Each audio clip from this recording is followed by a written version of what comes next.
San Antonio, Texas. This is the epicenter of the fight against the Bandidos. Here, federal agents from the DOJ and the FBI have far more on their minds than what happened 200 miles away in Waco. The San Antonio federal prosecution, I believe, is going to be an effort to completely crush criminal behavior from motorcycle clubs. Attorney Paul Looney represents 3 bikers arrested in Waco. Do you think any of these Waco biker cases will ever see a Waco courtroom? No, not one. I think that the federal investigators took charge of this on the very first day. Their goal is to maintain the status quo while the federal agencies complete their investigation in the Bandito indictment out of San Antonio. That Bandido's indictment was underway long before Waco ever happened, and likely has a different goal. Looney believes the feds are really after the big guys who call the shots for the Bandidos. Did you know it was coming? Hell no, I didn't know it was coming. I would have been waiting at the gate. Big guys like Bandidos president Jeff Pike. In January, the feds came for Pike in a big way, torching their way through his front gate in an early morning raid. They woke you up. Yeah, the Heather woke me up. Yeah, somebody's here. Yeah. I looked. And what'd you see when you were I there? saw an army tank looking thing with red blue lights on it. I said, dang, that wouldn't be the cop. It was a cavalry of around 20 federal agents. So I guess I better get up. Raiding his bitch That ass. morning, Pike and 2 Bandidos leaders were indicted. The federal indictment included a wide range of charges: assault, extortion, and murder.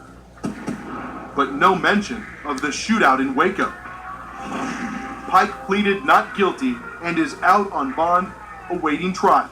The indictment against you and the others says you guys are extortionists, thieves, murderers. Who'd we kill? Neither Pike nor the 2 men indicted with him were in Waco that fatal day when 9 bikers were killed.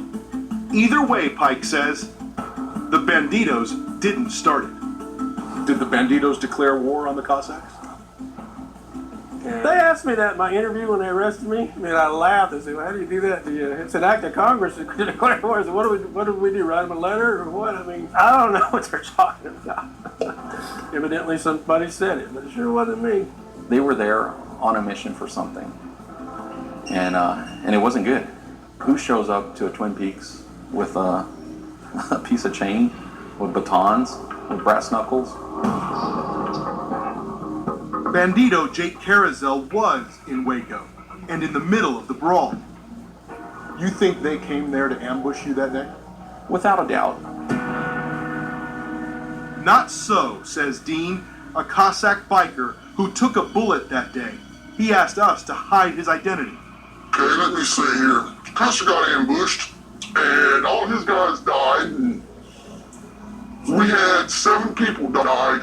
I wonder who had the most guns. Figure that one out.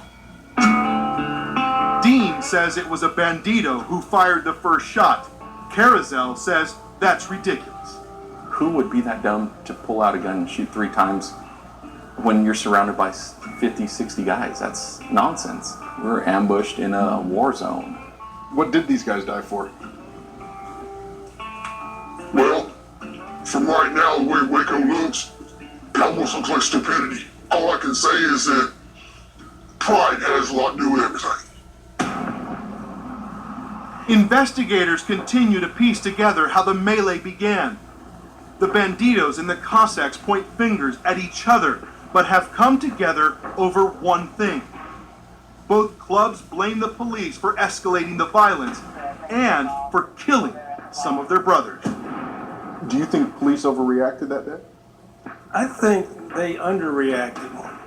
They could have one uniformed police officer standing on the sidewalk in front of that place and nothing would have happened. But they didn't do that. They promoted the confrontation. They got ready to film it. They sat in the shadows with their guns. Why'd you have an armored vehicle there if you weren't going to use the damn thing? As we reported earlier, the Waco Police Department refused to answer any of our questions about their role in the shootout, citing a gag order.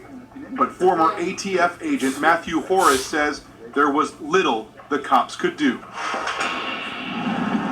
Biker organizations, the one percenters, have always fought with police. And at the end of the day, more guns in the room don't necessarily make it safer. And more police officers in the room when the shootout happens doesn't cause less death, it might cause more death. How many of the Cossacks that were killed that day do you think or believe were killed by law enforcement that were out there? I'm gonna say 2 because of the gun wounds, because of the rapid fire. Everybody in that area had handguns. You're not gonna bring an assault rifle hidden under a leather vest. Those were law enforcement guns. Full ballistic reports have not come back, but evidence from the autopsies and firearm analysis shows that some of the dead bikers were hit by .223 caliber ammunition, ammo generally used by police for assault rifles. What's not clear yet is if police gunfire actually killed any bikers. Did you find any Police 223s? organizations on that day were carrying .223 weapons, which are standard tactical weapons to be used in situations like that. So that goes with the territory. It's pretty clear that some of their officers did hit a number of the bikers. Once things had escalated to a point where lethal force is justified, at that point all bets are off. Yeah, And all bets are off for the bikers indicted for Waco. 1 year after the massacre, more than 150 of the 177 arrested bikers have been indicted on charges of engaging in organized criminal activity and could spend the rest of their lives in prison. But so far, not one murder charge has been filed. Both clubs, the Bandidos and the Cossacks, say they're done fighting. I would doubt there's going to be any more problems down the road. Everybody needs to go their separate ways, lick their wounds, learn from it, and be better from it. You still think you have a target on your back?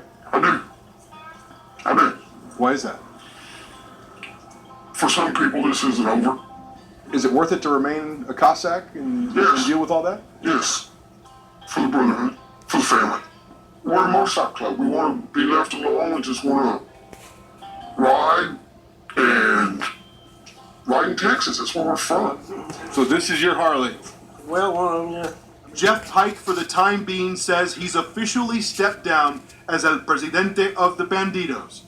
And you want to see this go to trial? I'm ready to go right now, man. I've done nothing. I am very confident. And confident that federal criminal charges won't keep him or the Bandidos off the country's roadways. Do you think the feds are using Waco as a way of shutting you guys down? That's impossible. You can't just wipe out a whole organization because you don't like the way they look. They can try, but I don't think it's going to happen.